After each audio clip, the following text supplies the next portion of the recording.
Hello and welcome back to another week of What's for Dinner. So if you are new around here, then what I'm going to be doing is taking you through around a week's worth of meals for my family of 5.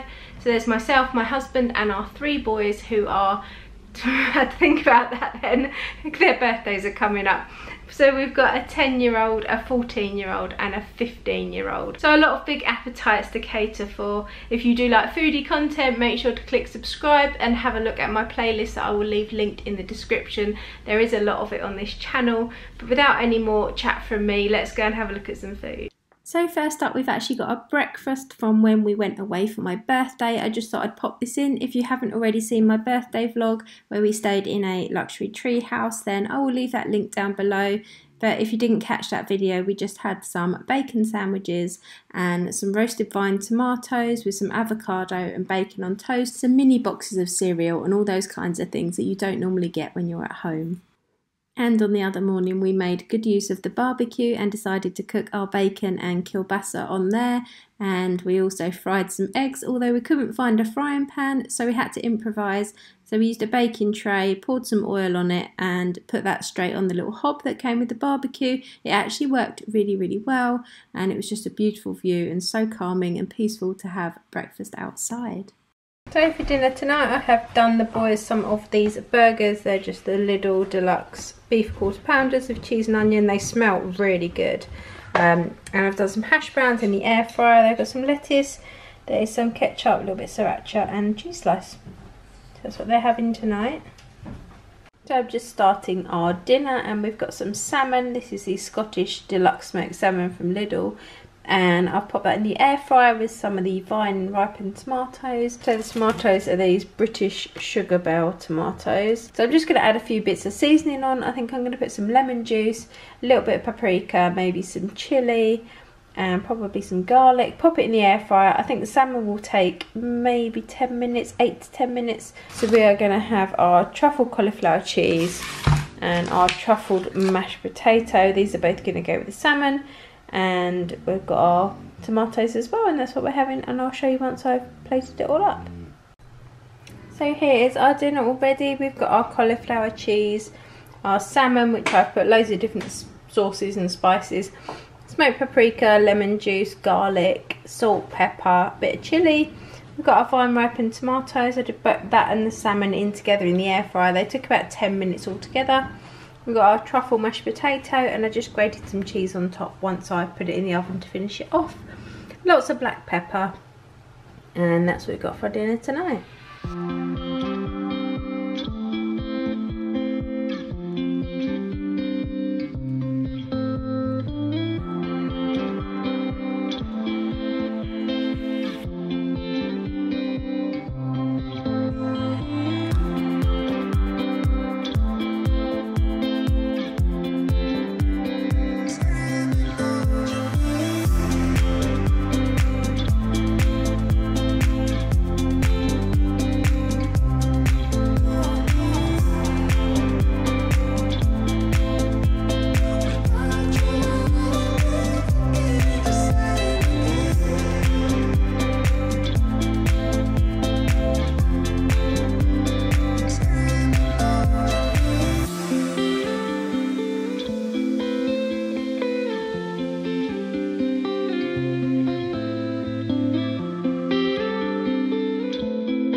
So this was actually Father's Day and we decided instead of going out for something to eat that I would make Steve an afternoon tea. So I made lots of different sandwiches. We had ham and boisson cheese, brie and chilli jam, hummus and rocket, cheese and onion. Then we had some carrot cake and coffee and walnut cake. I bought some posh sausage rolls from Marks and Spencer's. So we had pulled pork, cheese and bacon and hog roast.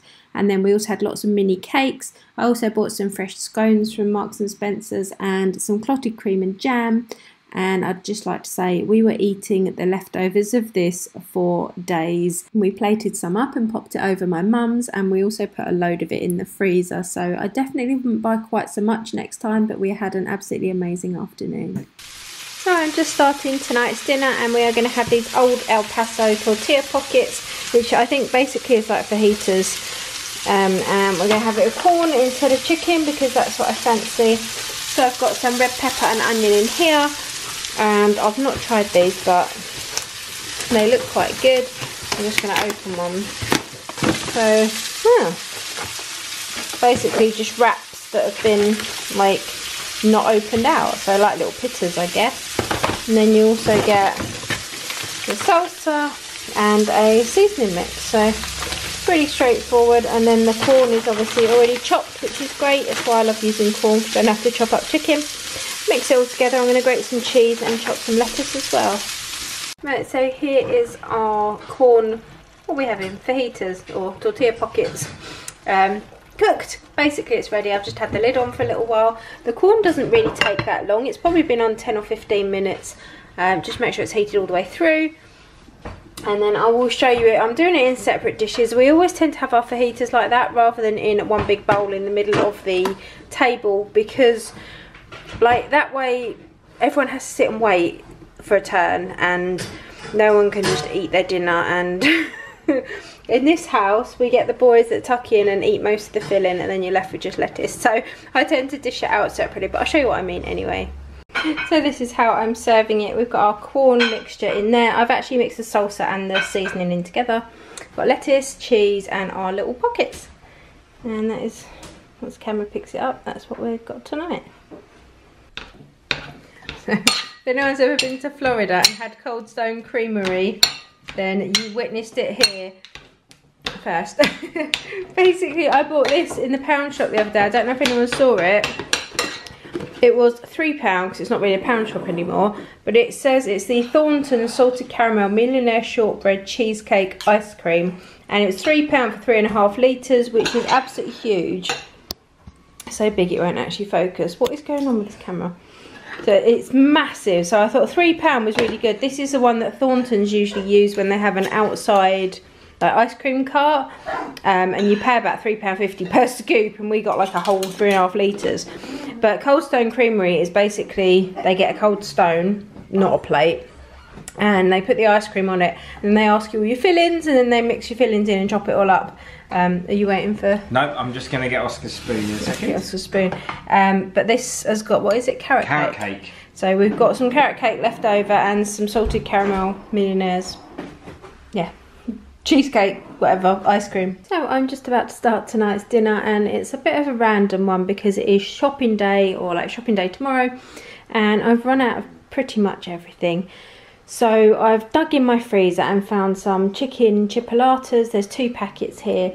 They are the little one, like birchwood. It says they've got sun-dried tomato, mozzarella cheese, garlic and basil in them. So there's 20 of those, which I've just snipped up with some scissors. I've got all my potatoes out of my cupboard that needed using up, so like everyone that's loose in the bottom of the bags and things, and I've de-eyed them and chopped those up. A couple of tins of tomatoes, some chickpeas, I've got a red pepper that needed using, a couple of onions, and then I've just pulled out some seasoning. So I've got some ground cumin, onion granules. I'm going to put some of this umami seasoning, some medium tikka curry powder and a chili con carne sauce mix. I know it's not what you'd normally add together, but I'm just going to bung a little bit of each in and see what happens. And then I'm just going to pop it all in my slow cooker. So I'm going to just literally stick everything in, put it on low for 6 hours or whatever, and see what happens. But yeah, I think it should be good. I've got some part baked rolls in the cupboard, and I'm also wearing a white t-shirt, so doing this with one hand is not the best idea. These tomatoes, by the way, these Gomo or G-O-M-O peeled plum tomatoes, get them in Sainsbury's and they're usually on a really good offer. But look how thick the juice is. They're like proper, like sometimes you pour tomatoes out like that and it just comes out like water. These are really, really good quality. So if you ever see them, then I highly recommend those. Yeah, so I'm just going to add everything in. I may have to use 2 hands. No, I'm doing alright so far. The same can't be said for my white t-shirt though. Got some onions and peppers. I'm going to get some... I do usually get a tripod out, but I'm being lazy. I'm going to get some garlic out the freezer as well and put probably around 3 cloves worth of garlic. Right, seasonings, I think I'm going to have to pop you down for a minute. So seasoning wise, I went in with a tablespoon of each seasoning. So the medium tikka curry powder, umami seasoning, onion granules and cumin, so a tablespoon each of those, tablespoon of chopped frozen garlic, and the whole packet of a chili seasoning mix. And then I'm going to give it a good stir and put my slow cooker on low, put the lid on, give it 6 hours, pop some crusty bread or pop some part baked bread in the air fryer or in the oven, depending on how much I do, and see what happens. I'm not going to add any liquid because, as always with a slow cooker, it's better to not add liquid unless you absolutely have to. That way you get a lot more flavour. But I'm going to make sure everything's mixed properly and I'll show you it when it's finished. Right, so here we are ready to serve. So we've been on for around 6 hours. I did add some extra smoked paprika to it and a little bit of salt and black pepper because I realised I hadn't seasoned it at all. And I'm just about to serve it. I've done some part baked rolls, like some mini ones. I've just popped them in the air fryer. I love the air fryer for doing these little rolls. They just take like 5 minutes on about 160. So I'm just going to pop it in a bowl and then I'll show you. But it's smelling very much like cowboy stew. So here we are. I've just served it obviously in some bowls. Don't know how else I was supposed to serve it. And some little rolls with butter, and that is what is for dinner tonight. Use up, slow cooker something. Just starting tonight's dinner, I'm making a chicken mango and brie salad. So I've got some chicken, I've marinated in lemon juice, salt, pepper and garlic, a little bit of cayenne pepper, and we've got a mango chopped up that I've just popped on the grill as well, and I'm going to grill that and then add the salad, red onion, brie and some dressing. So here are our salads all ready to eat. We have got some griddled mango, some creamy castello brie, some chicken breast, we've got rocket, lettuce, tomato, onion, red onion, we've got some vegan yogurt on the top, some cayenne pepper. Steve's also gone for some of the sweet fig dressing that he really likes, and that is what we're having for dinner tonight. That is it for this video. I really hope you've enjoyed it, and that if you have, you've gone and left me a thumbs up. It literally takes 2 seconds, but it really does help to support my channel, and it just promotes me to YouTube, so they show me more places. They don't show me more places, but they show my video. Suggest it to more people, might be the better thing to say. Also go and subscribe if you're not already. Check out my playlists and have a little look around the channel. There's loads and loads of food content, and I will be back really, really soon with another video. Take care, guys.